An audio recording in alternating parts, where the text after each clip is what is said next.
கமல் நடிப்பில் வெளிவந்த மன்மதன் அன்பு படத்தில் அவருக்கு ஜோடியாக த்ரிஷா நடித்திருந்தார். தற்போது நீண்ட இடைவெளிக்கு பிறகு தூங்காவனம் படத்தில் இருவரும் சேர்ந்து நடித்து வருகிறார்கள். இப்படத்தின் படப்பிடிப்பு சமீபத்தில் முடிவடைந்துள்ளது. இந்நிலையில் இப்படத்தின் டப்பிங் பணிகள் தற்போது தொடங்கியுள்ளது. இதில் கமலும் த்ரிஷாவும் கலந்து கொண்டு தங்களது காட்சிகளுக்கு டப் பேசி வருகின்றனர். ஏற்கனவே மன்மதன் அம்பு படத்திற்கும் த்ரிஷா தன் சொந்த குரலிலேயே டப் பேசியிருந்தார். அதே போன்று தற்போது இந்த படத்திற்கும் அவர் தனது சொந்த குரலிலேயே டப் பேசி வருகிறார். டப்பிங் பேசுவதற்கு கமல் தான் அவருக்கு பயிற்சி கொடுத்துள்ளாராம். இது குறித்து த்ரிஷா கூறுகையில், நாம் விரும்பியதும் நம்முடைய தொழிலும் ஒன்றாக அமைந்தால் அதுதான் மிகப்பெரிய வரம். ஒரு சிறந்த மனிதர் எனக்கு கற்றுக் கொடுத்ததை மிகப்பெரிய வரமாக நான் கருதுகிறேன் என்று தெரிவித்துள்ளார்.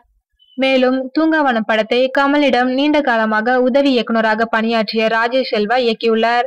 தற்போது படத்தின் போஸ்ட் புரொடக்ஷன் பணிகள் விறுவிறுப்பாக நடைபெற்று வருகின்றன. இப்படத்தை தீபாவளிக்கு வெளியிட படக்குழுவினர் முடிவு செய்துள்ளனர் என்பது குறிப்பிடத்தக்கது.